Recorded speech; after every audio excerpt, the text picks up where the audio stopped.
shaft you with his groovy lance. He'll murder you, he'll dingler you, and make you die to wretched brood. His oracle song will mesmerize, destroy your hand with giant corpse flies.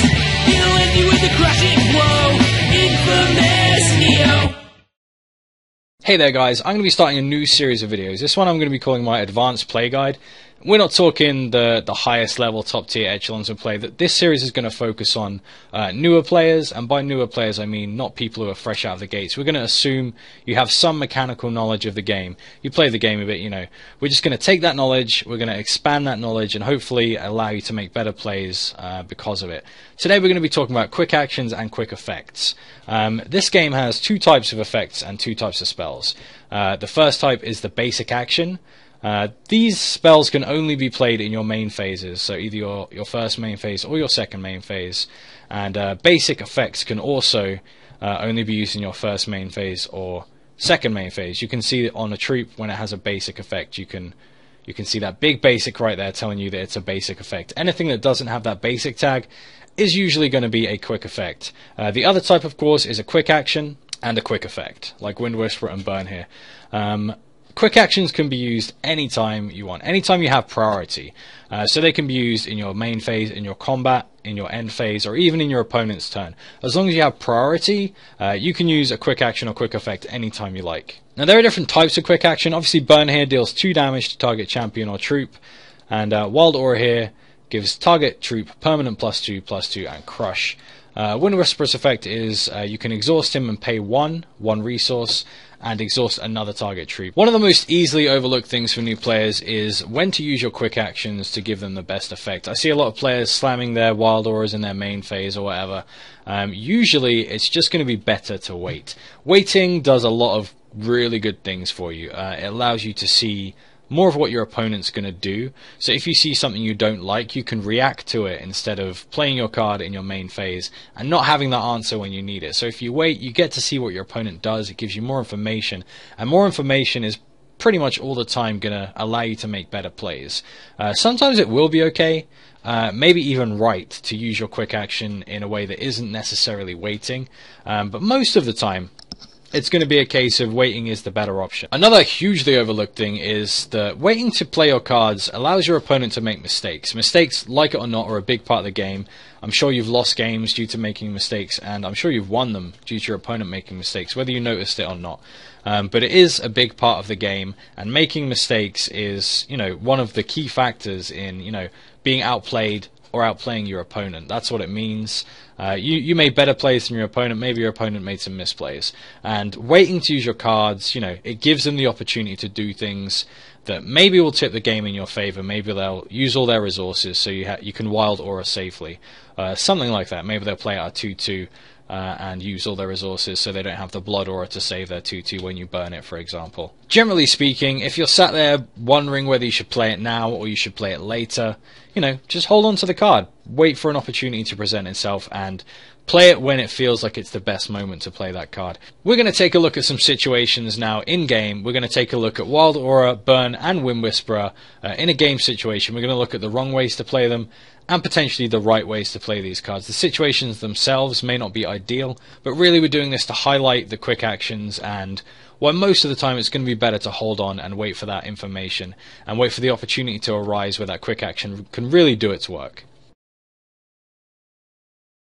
Our opponent has a Shadowgrove Witch. It's a 4-cost, 2 attack, 4 defense troop, so a 2/4, and he also has a Bloodcrazed Zealot, which is a 5-cost, 5/4, 5 attack, 4 defense.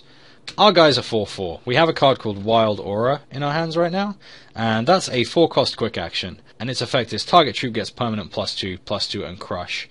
What this means is we can play this on our Manti Elder Druid here and give it +2/+2 and crush. This will make it bigger than either of his troops, which means that if he tries to block it, we can definitely kill one and perhaps not lose our Manti Elder Druid here. So we'll go ahead and attack. We'll swing in. It's a 6/6 versus a 5/4 or a 2/4. But the thing is here, he's going to go ahead and he's going to double block our guy. He knows that our guy's a 6/6 because we didn't wait with our quick action, so he knows he needs to chuck both of these guys in front of it in order to kill it. So he's going to put both of those in, blocking it. We will get to kill the Bloodcrazed Zealot here. We can put that first, and we can deal 6 damage to it, but we are taking 7 damage back because we're taking 5 from the Zealot and 2 from the Shadowgrove Witch. So what we've done here is we've got rid of one of his cards, but we've actually done it at the expense of 2 of our own cards, which puts us at a massive disadvantage. We've used 2 cards to get rid of 1 card, and there's probably a better way to make this play. So we're going to go ahead and take a look at that now. Okay, so we're going to look at this play in a slightly different way. Quick actions, as we said, can be played at any time. They can be played in your main phase, they can be played outside of your main phase, they can be played in combat, and they can be played on your opponent's turn as well. So we're going to make this play in a slightly different way this time. We know that the Manti Elder Druid can trade with the Bloodcrazed Zealot. We know the Manti Elder Druid can kill the Shadowgrove Witch. So we're not going to play the Wild Aura in our main phase this time. We're going to hold on to it, and we're going to swing with our Elder Druid and attack our opponent. So we make the attack here. The opponent could double block again. If he does make that double block, we can kill either of his cards without having to use our Wild Aura here. The Wild Aura would add nothing to this combat whatsoever if he double blocks. We can wait and see if that happens though. As we said, information is key. The more information you have, the better when it comes to deciding what cards you want to play. So we'll go ahead and attack with our Manti Elder Druid here and see if he double blocks the card. So the swing goes through. He's actually only single blocking, so he's decided that, you know, we probably don't have a combat trick. We don't have this quick action in our hand. And he's decided to just trade off his Bloodcrazed Zealot for our Manti Elder Druid, and he doesn't want to risk his Shadowgrove Witch. And what this means for us is we can now play our Wild Aura. We can give our guy +2/+2 and crush.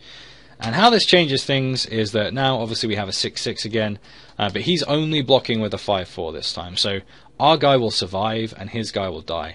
Whereas before we had a 2-for-1 trade where we used 2 cards to get rid of 1 card. This is technically just him losing a card. We did play the Wild Aura, but its effect is still affecting the game. It's still on the board on that Manti Elder Druid.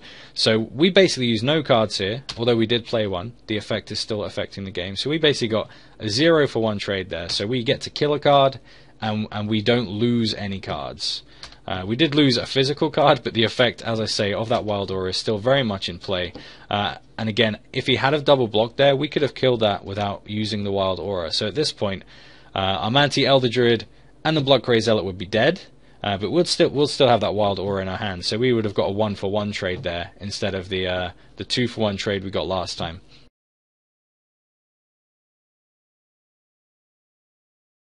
So we're going to look at a different play here. We're going to look at a play involving a quick action called Burn. We have just played a Shadowgrove Witch on our turn here. Shadowgrove Witch, again, from before, is a 2/4. Our opponent has 2 Wild Shards on the board. Wild Shard is a 2-cost single threshold 2/2 with no effect. So he has 2 of those guys. We again have the Shadowgrove Witch, which is a 4-cost blood threshold 2/4. We also have an action in our hand called Burn. Burn is a 1-cost 1 ruby threshold quick action that deals 2 damage to target champion or troop. So what we're going to do here, he has 2 guys on the board. We can definitely kill one of them with Burn. So we're going to go ahead and we're going to shoot this guy out. We can actually block the 2/2 as well next turn if he decides to attack. We can't attack with our witch this turn, but we can definitely do it next turn.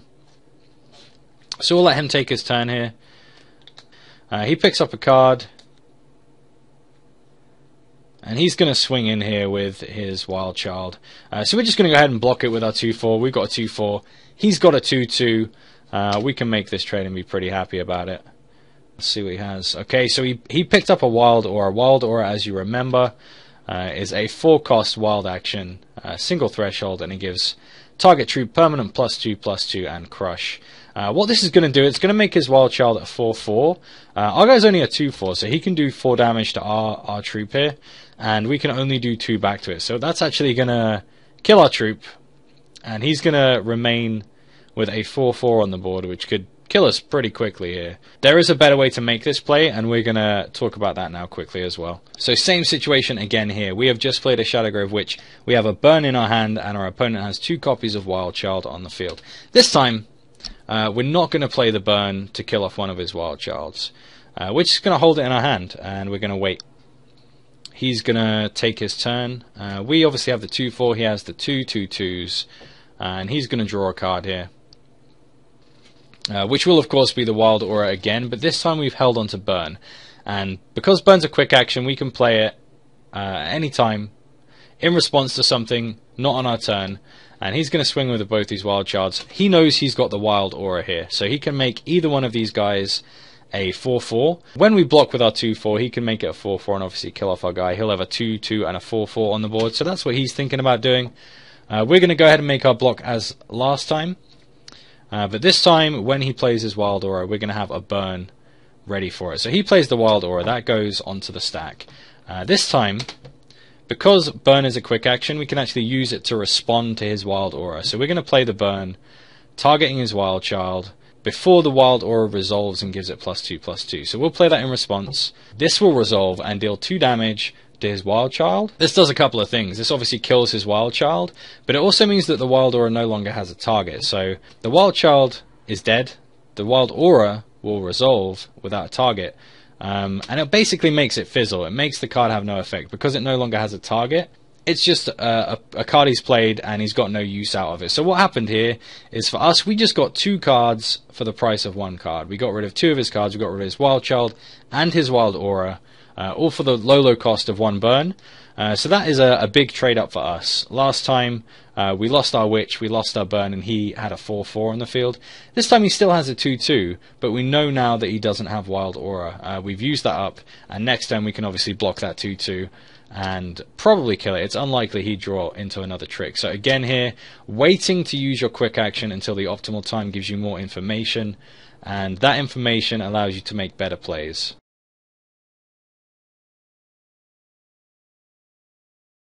So we're going to take a look at a troop now which has a quick effect. Some troops have the ability to activate an effect that can be used at the same speed as a quick action. So their effects can be used during your opponent's turn in response to other things. We're going to take a quick look at the board state now and see what's going on here. So our opponent has a Darkspire Enforcer, which is a 3-cost single blood threshold troop with 3 attack and 2 defense. Pretty simple guy. He's an orc with 3 attack and 2 defense here. On our side of the board we have Frost Wizard, who is a 2-cost single diamond threshold card with 2 attack and 2 defense, and we have a Wind Whisperer. Now this is our guy. He is a 3-cost 1 attack 2 defense troop, but he also has an effect. His effect is for one cost, and exhausting the troop, we can exhaust another target troop. If you look at the game state here, what's actually going on is our opponent is at 4 life and we are at 5 life. If we exhaust this Darkspire Enforcer and attack for 2, that means that next turn if we do that again, we can win the game. So we can take a hit of 3 and be completely fine. If he plays a troop, he's going to have to wait a turn to attack with it. So we're going to go ahead and we're going to exhaust the Darkspire Enforcer out here. And we're going to try and close this game out. So we'll exhaust the Darkspire Enforcer with our Wind Whisperer, and then we'll go ahead and attack with the Frost Wizard. So we'll jump in here, attack for 2, and hopefully, do the same thing again next turn in order to get the victory. So we'll do 2 damage here, and then obviously we'll pass it over to his turn. We'll go straight to our end phase, and we'll wait for him to make a hit. He's probably not going to attack us back, because if he does attack us back, then he's just going to die next turn to this Frost Wizard. Even if he does play another blocker, we can just exhaust it again and attack for 2 for the win. So we're just going to wait for him to make his plays here. So he actually plays a Furious Taskmaster, and Furious Taskmaster is another orc. It's a 2-cost orc with 2 attack and 2 defense, and it has another effect which is also quick. This guy can give target orc you control speed this turn, and speed means it can attack the turn it comes into play. This doesn't have an exhaust effect, but it does cost 1. So he plays out his Furious Taskmaster, and that can actually use its ability on itself because it is an orc. So that's what he's going to do. He's going to give itself speed, and that means he's actually got lethal damage here. So he's going to go ahead. He's going to give his Furious Taskmaster speed, which means it can attack this turn, and then he's going to attack us for 5. So we're actually dead here. We were hoping to squeeze the win out next turn by exhausting his troop and attacking again. But actually, we're only on 5, so we're actually just taking lethal damage this turn. And for us, that's basically going to end in defeat. So same situation here. We've got a Frost Wizard and a Wind Whisperer. He's got a Darkspire Enforcer. We're on 5 life. He is on 4 life. This time we're going to do things slightly differently though. We're just going to not attack. We're not going to risk the backswing. We're going to wait. We're going to wait for more information. We're going to wait to see if we get a better card. We're not going to risk it. We know he could have a burn to kill us, so we're just going to wait. We're going to pass the turn and see what he does here. Obviously, again, he's going to draw into that Furious Taskmaster, and he's going to put that onto the board and give it speed straight away again. Wind Whisperer is, again, an ability that works at quick speed, so it can be used anytime a quick action can be used. He gives us Furious Taskmaster speed again. We obviously let that go. There's nothing we can do about it. But this time, when he tries to enter his attack phase, we have our Wind Whisperer ability live. We can use that Wind Whisperer ability, and we can actually exhaust his 3/2, so we can exhaust the biggest threat. And right now, you know, what this means is he can't attack with his 3/2, but he can still attack with his 2/2. Whether he does or not is a different matter. He can obviously attack with his 2/2, try and get that little bit of extra damage through there. He won't be able to kill us though, because obviously burn would only take us down to 1, and he doesn't have a burn right now. So if he attacks, we probably won't block it. We'll probably hold off on that. We probably want to keep our wizard around for just a little bit longer to see if we can pick up something that can help us out this game. So we'll take the 2. He can't kill us this turn.